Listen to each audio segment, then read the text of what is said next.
अहानबदा एगी YouTube जेंबिरिबा ख्वाई पुनमकपु खुरुमजरी हयेंसे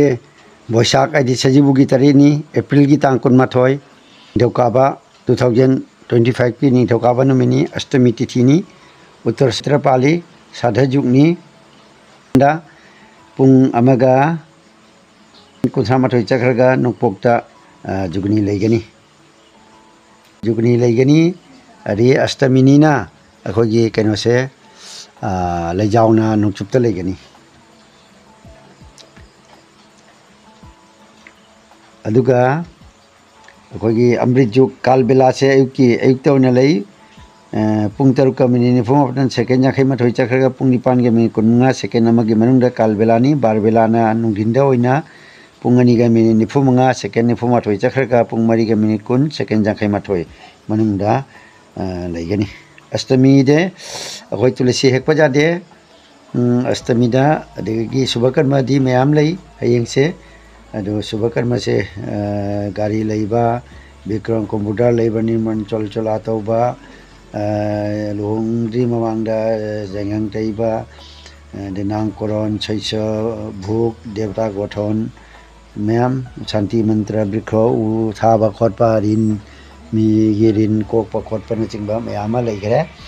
अदो अष्टमी निपानी कोनबसे सुबिकागी मतुंगिना कुलुंदोइनी पानबनी मिले बेना खुनम थखादा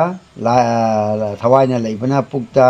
सामुगा लाइना लेबना कंखादा इखुदेंग लेते अपुक्पा खोरमा फै लैसंबसु लक्ष्मीना संग फै लक्ष्मीना संगी लैसंबसु फै हेयंगसे आदो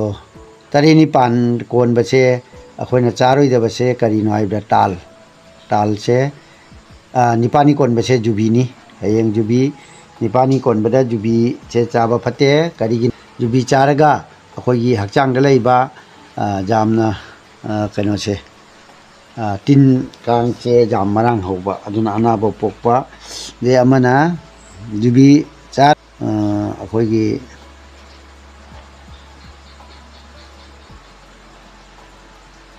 बुद्धि मांगबा लब क्या जुबी से चादबा फै हयेंग अष्टमी दा जुबी चादबा जुबी कट्टबा लाइदा असिना चिंबा फै असिना नोंमगी निरकाबनीना अखोगी अपराजिता तरेट